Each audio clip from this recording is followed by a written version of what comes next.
고린도전서 4장 14절에서 16절의 말씀입니다. 고린도전서 4장 14절에서 16절의 말씀, 신약성경 267페이지에 있습니다. 우리 같이 하셨으면 하나님의 말씀을 받음으로 일어서서 한 목소리로 함께 공독하시겠습니다. 그리스도 안에서 4장 14절에서 같이 읽습니다. 내가 너희를 부끄럽게 하려고 이것을 쓰는 것이 아니라 오직 너희를 내 사랑하는 자녀같이 권하려 하는 것이라. 그리스도 안에서 일만 스승이 있으되 아버지는 많지 아니하니 그리스도 예수 안에서 내가 복음으로써 너희를 낳았음이라. 그러므로 내가 너희에게 권하노니 너희는 나를 본받는 자가 되라. 아멘. 자리에 앉으실 때 윤혜리 집사님 나오셔서 다시 한번 이 말씀을 공독해 드리겠습니다.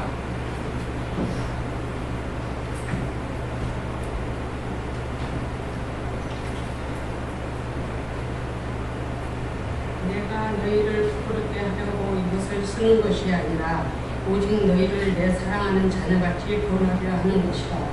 그리스도 안에서 일만 스승이 있으되 아비는 많지 아니하니 그리스도 예수 안에서 복음으로써 내가 너희를 낳았으니라. 그러므로 내가 너희에게 권하노니 너희는 나를 본받은 자들아. 아멘. 아버지 하나님, 하나님의 말씀을 저희가 함께 공독하며 또 이 말씀을 묵상합니다. 주님께서 성령으로 역사하여 주시옵시고 우리의 심령 가운데 찾아와 주시사 말씀으로 만져주시옵시고 이 말씀을 통해서 하나님의 놀라운 지혜를 깨닫는 은혜의 시간이 될 수 있도록 인도하여 주시옵소서. 전하는 자 듣는 자가 다 하나님의 말씀으로 갖게 하여 주시옵시고 말씀으로 귀한 열매가 맺혀지도록 주님께서 인도하여 주실 줄 믿습니다. 감사합니다. 예수님의 이름으로 기도하였습니다. 아멘.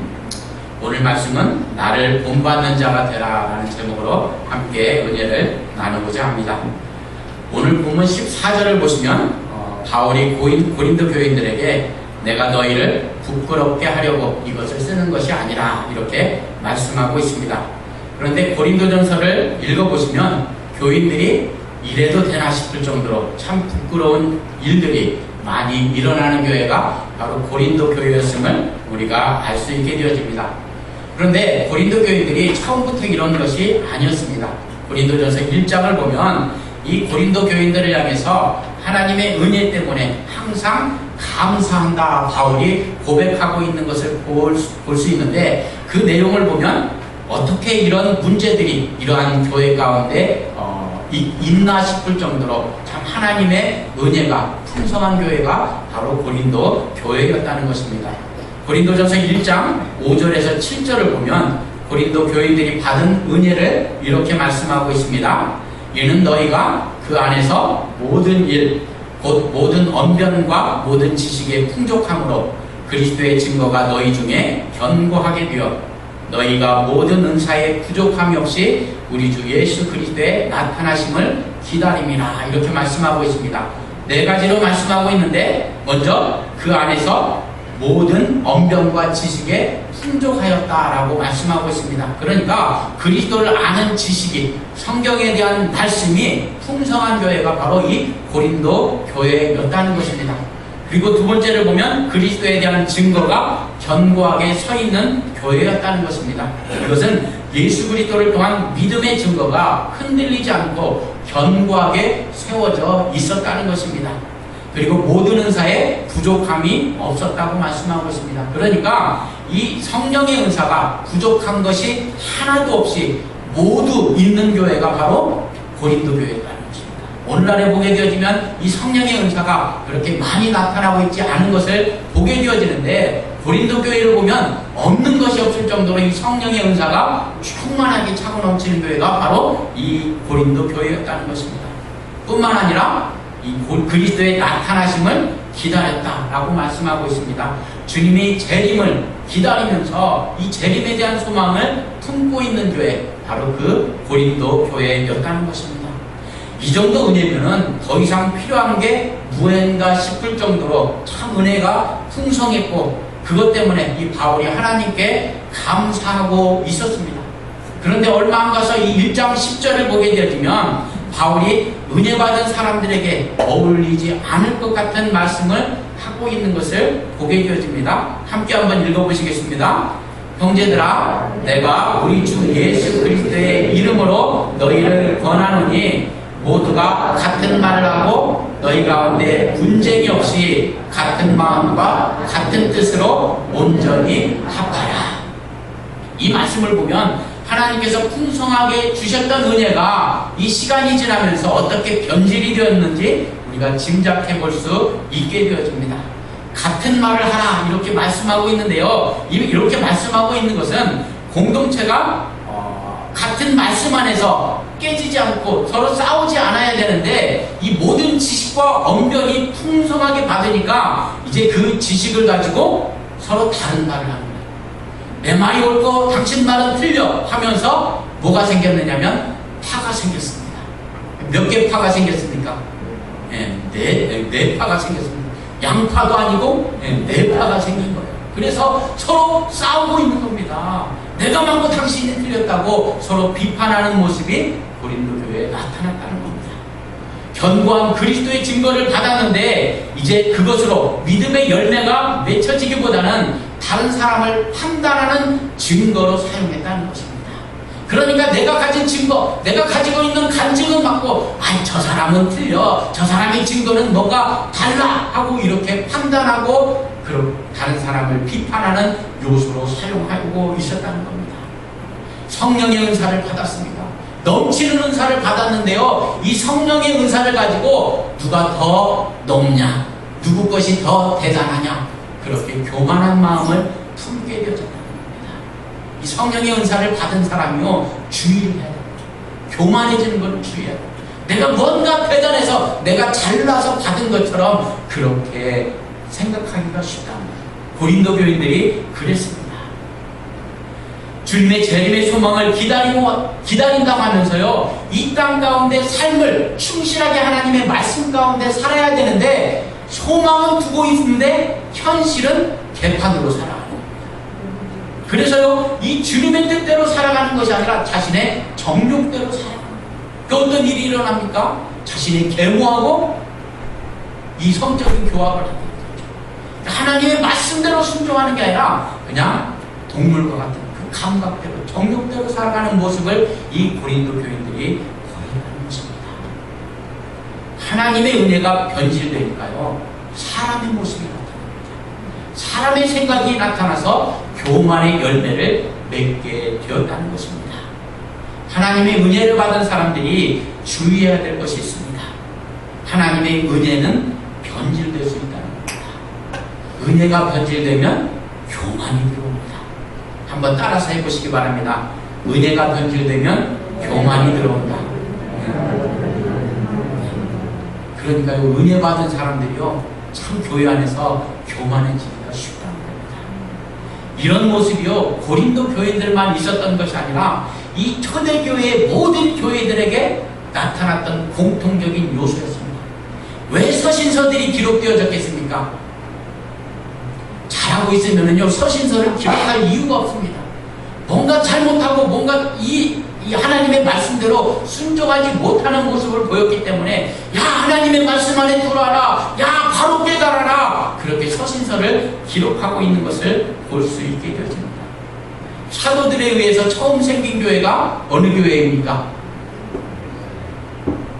안디옥은 이방에 제일 먼저 생긴 교회가 예루살렘 교회였습니다.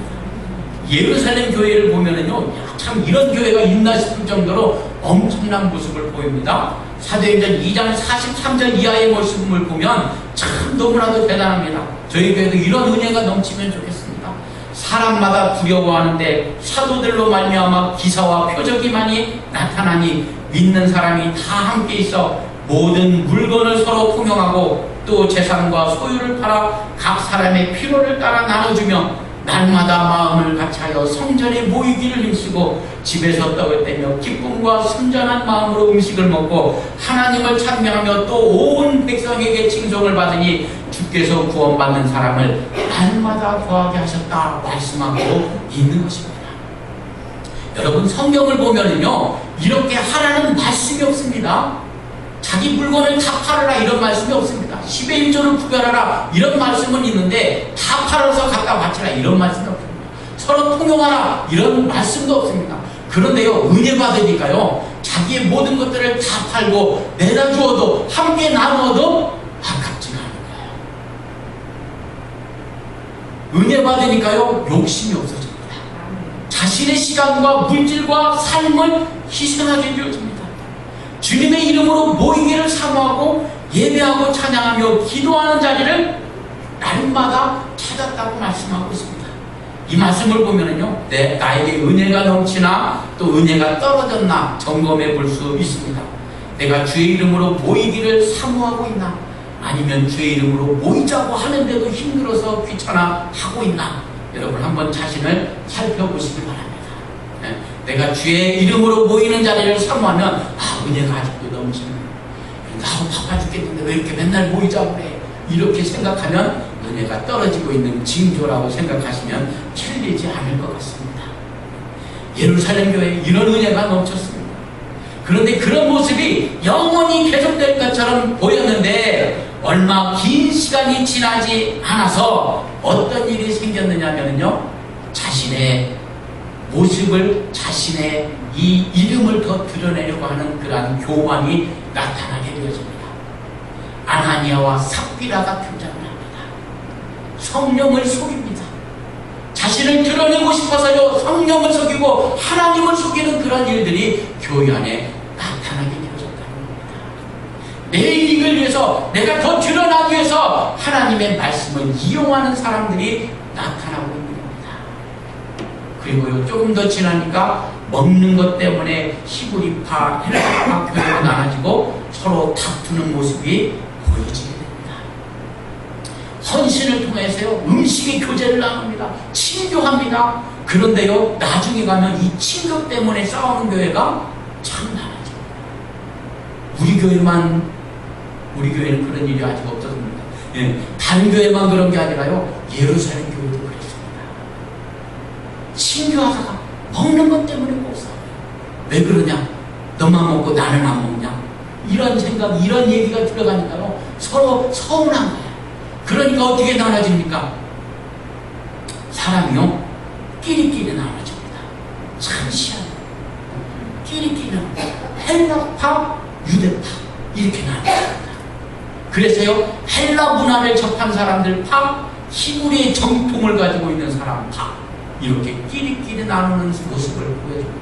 오늘날에는요, 끼리끼리 나눠지기도 얼마나 쉽습니까? 가방끈, 어디 문화, 어디 또 고향, 지방 이런 것들로 해가지고 나이 이렇게 또 나눠지는 그 모습들을 우리가 너무나도 교회에서 볼 수 있습니다. 예루살렘 교회부터 그런 일이 있었다는 것입니다. 은혜 받을 때는 너무 좋아서 자신의 물질과 시간을 희생하며 헌신하는 것이 기쁨이었는데 시간이 지나면서 이제 은혜보다 자신을 드러내는 사람이 생기고 희생과 헌신을 하면서 이제 그들이 시험을 받고 서로 상처 주는 모습을 보이게 되어졌다는 것입니다. 그래서요, 네 편 내 편 서로 갈라지고 서로 다툼과 분열이 생기는 모습을 이 예루살렘 교회가 보이게 되었다는 것입니다. 우리가 초대교회를 본받자 이러는데 여러분, 그 초대교회 어떤 교회를 본받자고 지금 말씀하고 계십니까? 초대교회를 본받자. 본받을 게요 별로 없어요. 보면은 안 싸운 교회가 없습니다. 안 싸운 교회를 대보십시오. 어떤 분이 안디옥 교회를 얘기합니다. 안디옥 교회 안 싸웠습니까? 네, 선교하다가 싸웠습니다. 바울과 바나바가 마가를 데리고 가냐 안 데리고 가냐 해서 성경에 보면 뭐라고 말씀하고 있냐면 심히 다퉜다고 해요. 그냥 다툰 것도 아니라 어떻게 다퉜습니까? 심히 다퉜다. 그러니까 멱살 잡고 막 이런 일들이 일어났는지는 모르겠지만 하여간 대판 싸웠다. 선교하면서도 싸웁니다. 문제가 없는 교회가 없어요. 고린도 교회를 보면은요, 바울에 의해서 세워졌습니다. 엄청난 바울이지 않습니까?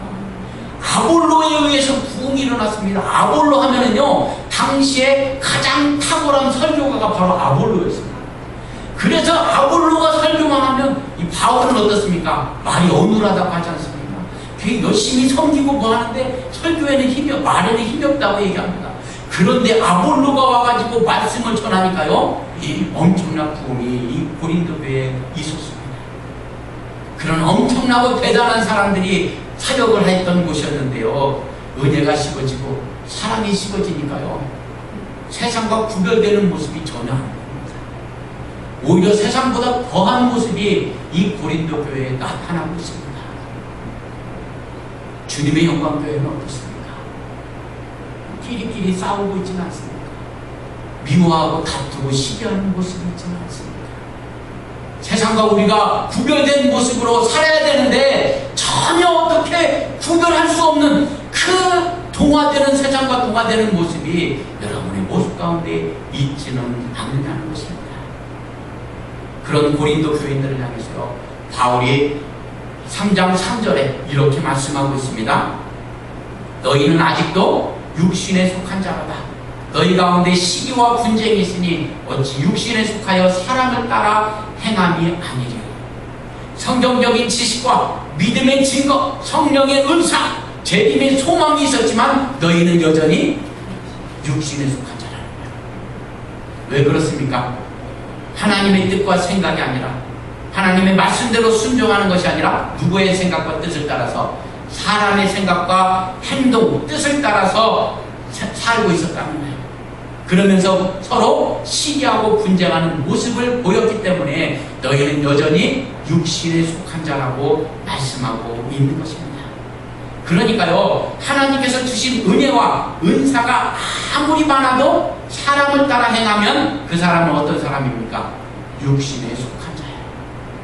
우리가 말씀을 많이 알면 뭔가 대단한 사람, 성령의 은사를 많이 받으면은 저 사람은 신령한 사람으로 생각하기가 쉽습니다. 그런데요, 성령의 은사를 받아놓고 지 맘대로 살아요.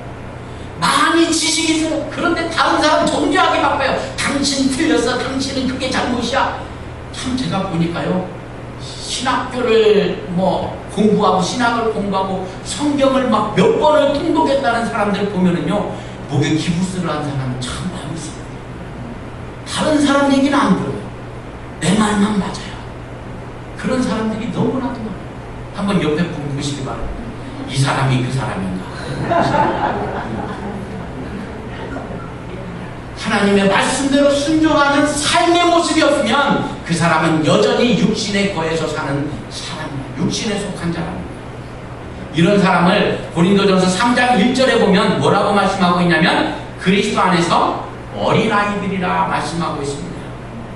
여기서 어린아이는 영적 분별력으로 행동하지 못하고 자신의 생각과 감정대로 행동하는 사람을 의미합니다. 지식도 있습니다. 은사도 있습니다. 믿음의 확신도 있습니다. 그런데 하나님의 뜻과 말씀대로 순종하지 않고 자신의 이성과 자신의 감정이 앞서서 그렇게 나타나고 있다면 여전히 우리는 영적 어린아이라는 것입니다. 교회에 보게 되어지면요, 오래 신앙생활하는 사람들이 많이 있습니다. 뭔가 대단한 성경적인 지식이 있는 사람들이 많이 있습니다. 그런데요, 자라나기를, 영적으로 성숙하기를 거부하는 영적 피터팬들이 참 많이 있는 것 같습니다. 자라기를 거부하는 거예요. 피터팬이 그러지 않습니까? 교인들도 그래요.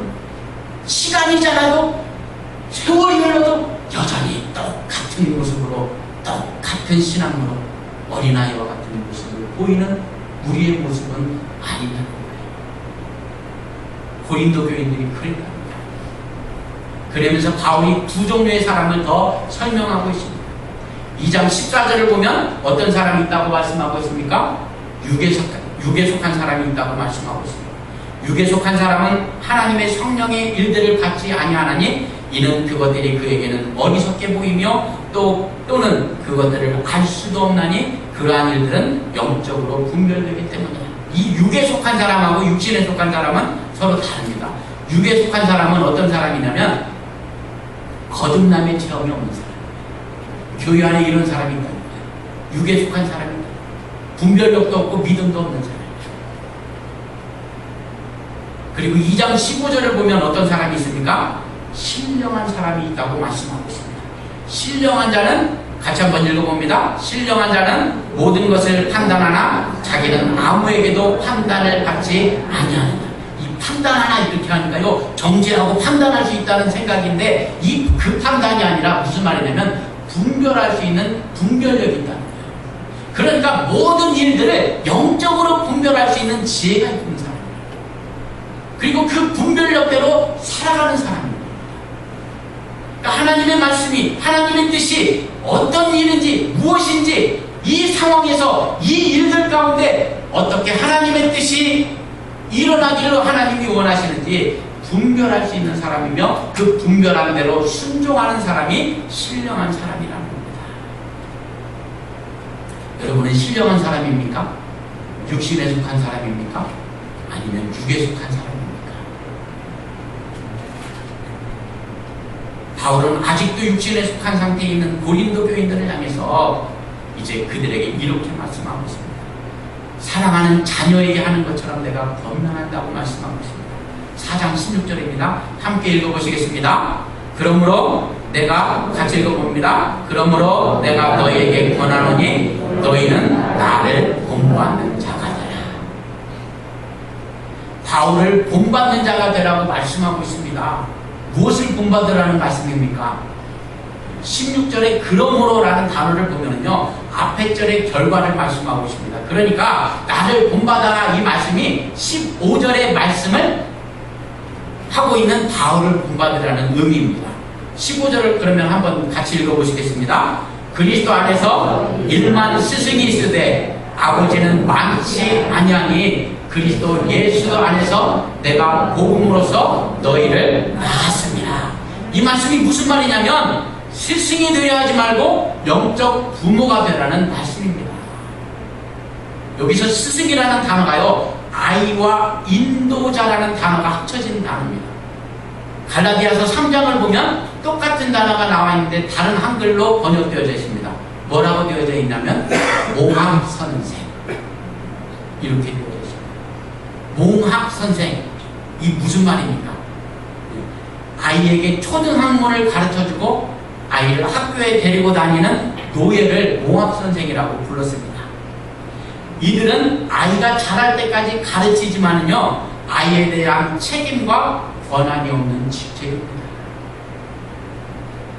그래서 바울은 이 말씀을 가정법으로 말씀하면서 교회 안에 1만 명의 스승이 있을지라도 고린도 교회가 육신적인 영적 성장, 육신적인 상태에서 성장할 수 없는 이유가 뭐냐면 부모가 없기 때문에 그렇다는 거예요. 가르치려고 하는 사람은 많아요. 뭔가 판단하는 사람은 많아요. 뭔가 자기의 지식을 알려주려고 하는 사람은 많아요. 그런데 영적인 부모가 없다는 겁니다. 그래서 고린도 교회가 성장하지 못합니다. 육신의 상태에서 머물러 있다는 거예요. 그래서 나를 본받아라. 나는 너희를 그리스도 안에서 복음으로써 너희를 낳았다. 너희 영적 부모가 되기 위해서 너희를 그렇게 기르고 너희를 양육했다. 나를 본받아라. 당신들도 영적인 부모가 되라고 말씀하고 있는 것입니다. 스승이 많으면은요, 어떤 일이 생겼습니까? 네, 양파, 대파, 좌파, 몸파 편으로 갈라집니다.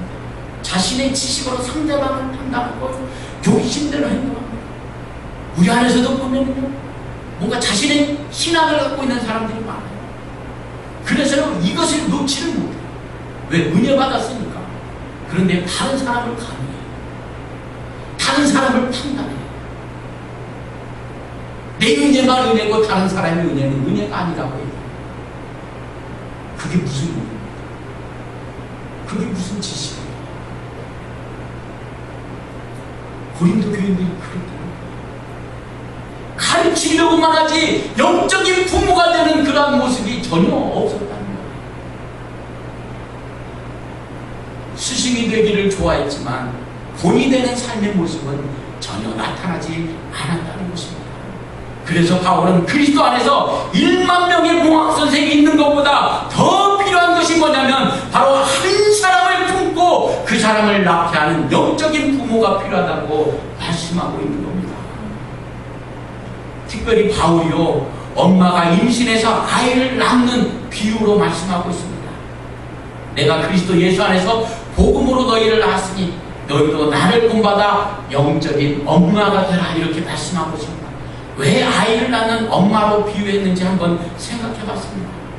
그런데요, 엄마가 한 생명을 탄생하기 위해서 이 나가는 모습을 보면은요, 자기 절제와 희생과 고통에 대한 인내를 모두 포함하고 있는 희생과 사랑의 이 결정체가 바로 이 엄마가 아이를 낳는 과정인 것 같습니다.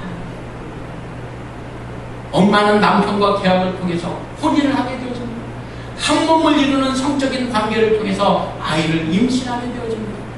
아이를 임신하면은요, 아이를 위해서 자신의 시간을 희생합니다.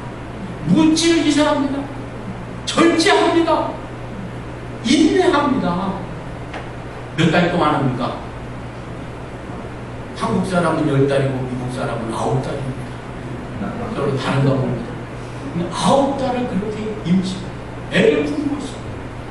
자신의 뱃속에요, 다른 생명체를 집어넣고 있는 거예요. 우리 몸이 얼마나 이기적이냐면요, 다른 이물질이 들어가면 견디지를 못합니다.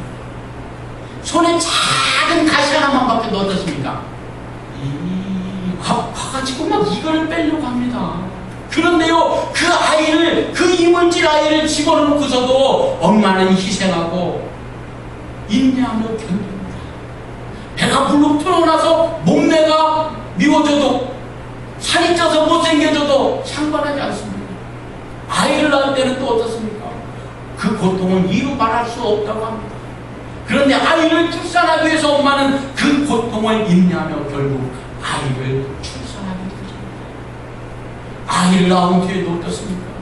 아이는 엄마에게 젖을 주고 업어주고 안아주고 정성껏 아이를 위해서 자신의 모든 것을 다 바치고 있는 것입니다. 한 생명이 태어나고 그 자랄 때까지 엄마의 희생과 사랑이 없이는 아이가 자랄 수 없습니다. 바울이 지금 고린도 교회에 그러한 영적인 부모가 필요하다고 말씀하고 있습니다.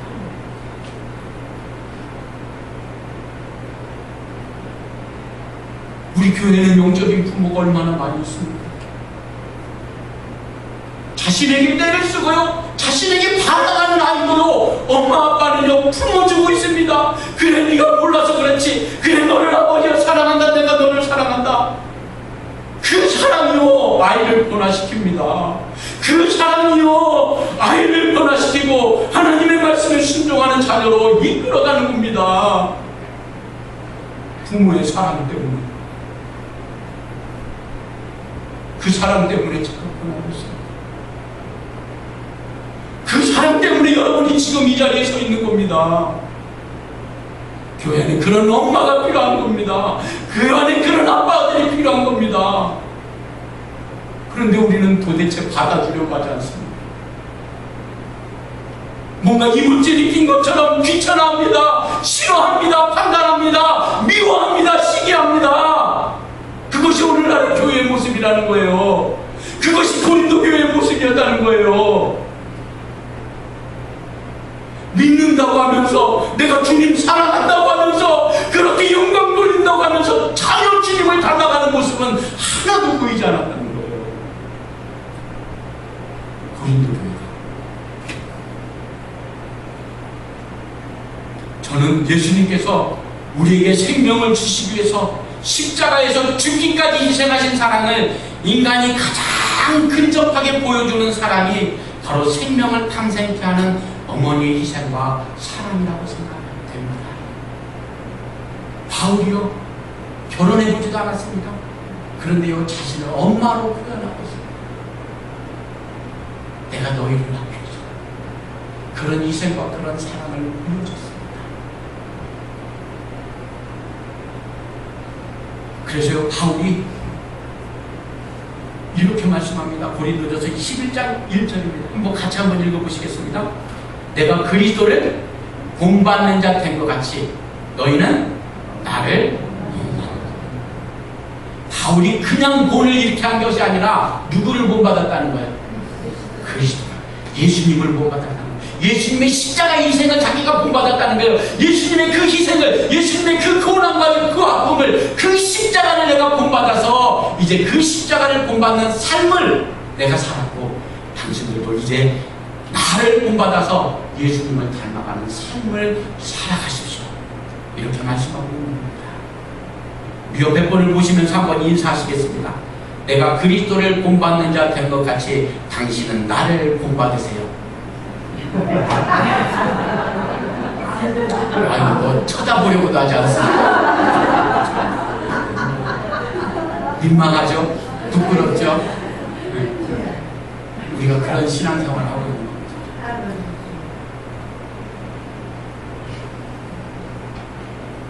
제 삶의 비전이 고린도전서 11장이었잖아요.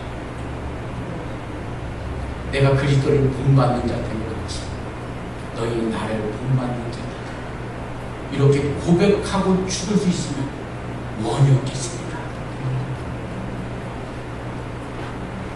여러분은 어떠십니까? 바울은 자신의 삶의 모습이 주님을 더 닮아가며 주님과 같은 삶을 살아가기를 원했고, 스승이 되기보다 영적인 부모가 되기를 원했습니다. 그래서 고린도 교인들을 자신을 미워하고 자신을 존경하고 자신을 판단하려고 하는 그 고린도 교인들을 위해서 눈물로 기도하며 그들을 품어주었고 그들을 사랑해 주었던 바울이었습니다. 그래서 바울은 내가 그리스도를 본받는 자 된 것 같이 너희는 나를 본받으라. 내가 영적인 부모가 되었던 것처럼 여러분도 영적인 부모가 되십시오. 나를 본받으세요. 그렇게 말씀하고 있는 겁니다.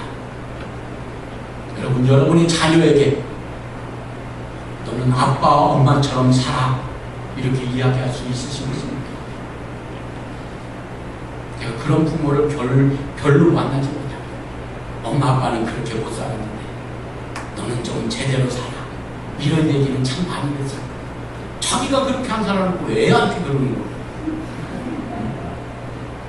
교회에서도 그래요. 자기는 그렇게 안 살면서 다른 사람은 막 그렇게 살라고 해요. 아이는 어떻게 누구를 못 받겠습니까? 엄마 아빠를 똑 닮아나옵니다. 하지 말라고 그렇게 고함고함을 쳐도 똑같이 못해요. 주님의 영광교회는 어떤 모습입니까? 주님을 닮아가는 모습을 보이고 있습니다. 아니면 정죄하고 비판하는 그러한 모습으로 네 편 내 편 갈라지는 모습을 보이고 있습니다. 주님을 본받는 여러분이 되시기를 바랍니다. 그래서요, 주님의 영광교회 성도님들, 믿음의 삶이 하루하루 더해질 때마다 주님을 더욱더 닮아가며 주님을 더 많이 본받는 삶이 되어서 바울과 같이 고백할 수 있기를 원합니다. 우리 같이 한번 고백해 보시겠습니다. 11장 11절. 내가 그리스도를 본받는 자 된 것 같이 너희는 나를 본받는 자 되라. 이것이 저와 여러분의 고백이 되실 수 있기를 간절히 축복합니다. 기도하시겠습니다.